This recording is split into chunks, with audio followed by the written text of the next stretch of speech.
Senhores deputados, esta iniciativa do PCP, acompanhada por idêntico projeto do Bloco de Esquerda, não surpreende ninguém, nem sequer os mais inocentes ou mais distraídos. Primeiro, porque estamos em tempo de 1º de maio e neste tempo, em que mais se carrega no ADN reivindicativo, o PCP e o Bloco de Esquerda não podem deixar de acompanhar a dinâmica da rua.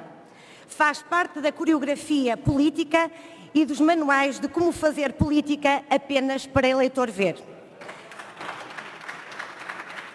Depois, porque nos últimos tempos, como o PCP e o Bloco de Esquerda têm sido obrigados a aceitar muitas medidas para sustentarem o governo da Geringonça, sentem necessidade de fazer prova de vida.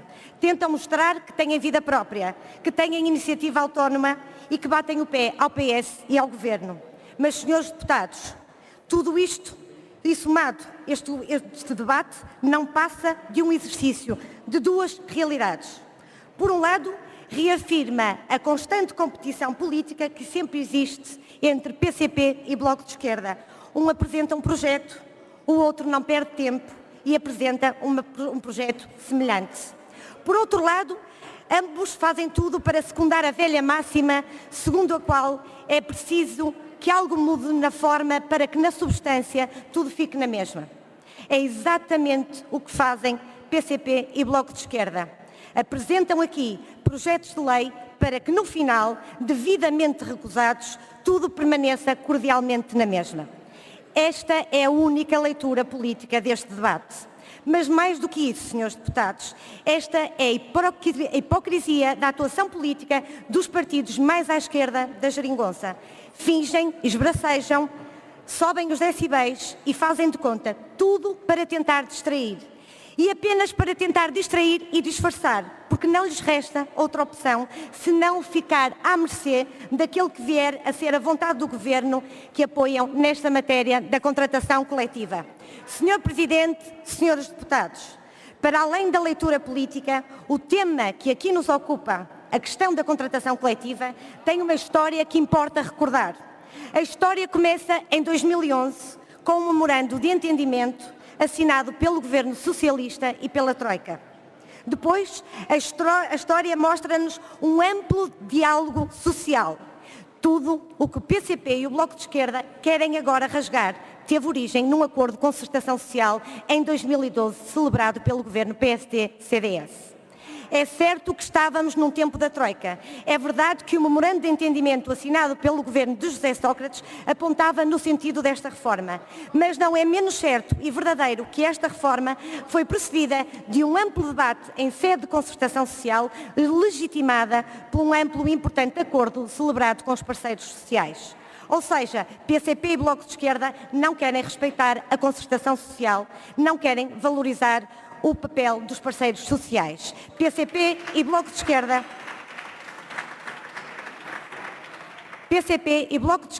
não querem respeitar nem os empregadores e, acima de tudo, não querem respeitar os trabalhadores. Mas, senhores deputados, a história desta matéria não se fica pelo passado. Ela continua no presente e é uma história muito relevante e que merece toda a nossa atenção. Apesar de tudo quanto dizem PCP e Bloco de Esquerda, as alterações introduzidas à legislação laboral não representam malfeitorias nem contra o emprego, nem contra os trabalhadores. Bem pelo contrário. De há anos esta parte, designadamente desde 2014, o desemprego cai e o emprego aumenta. E isto tem a ver, e muito, com a modernização que foi introduzida em 2012 na legislação laboral. Isto pode custar a ouvir a quem hoje é governo e sempre andou a apregoar o contrário. Mas esta é a verdade nua e crua. As reformas estruturais que foram feitas no passado, entre elas da legislação laboral, estão hoje a dar resultados positivos para o país. E isto vê-se na geração de emprego e na redução do desemprego. E por isso, senhores deputados, não deixa de ser surpreendente que numa altura em que o desemprego baixa e o emprego aumenta, a grande prioridade do PCP e do Bloco de Esquerda seja reverter uma parte significativa da legislação que está na origem nestas mudanças no sentido de melhorar o emprego e no sentido de diminuir o desemprego. Isto é a política da terra queimada no seu esplendor. Afinal, é caso para dizer, passam os anos, mas a forma arcaica e conservadora de fazer política permanece inalterada. É, pois, fundamental que, face a estas posições do PCP e do Bloco de Esquerda, o Governo e o Partido Socialista digam exatamente o que pensam, exatamente aquilo que pretendem fazer. É importante que digam exatamente o que pensam sobre a contratação coletiva e o que vão apresentar aos parceiros sociais. É, pois, fundamental que o Governo deixe de andar com discursos vazios, discursos redondos, a ver o tempo passar e a alimentar simplesmente a geringonça. Para nós, senhores deputados, mantemos a mesma coerência de sempre. A contratação coletiva é um instrumento importante de regulação das relações laborais. E as alterações introduzidas pelo Governo PSD e CDS foram no sentido de dinamizar a contratação coletiva. Aliás, os dados conhecidos, o relatório relativamente a 2016, mostra precisamente que esse objetivo está a ser alcançado.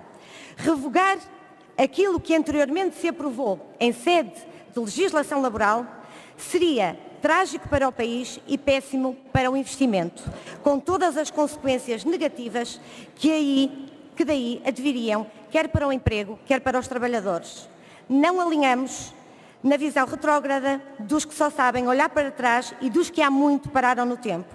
Como não acompanhamos as demagogias dos que, obcecados por questões meramente ideológicas, não são capazes de agir com equilíbrio, pragmatismo e sentido de responsabilidade.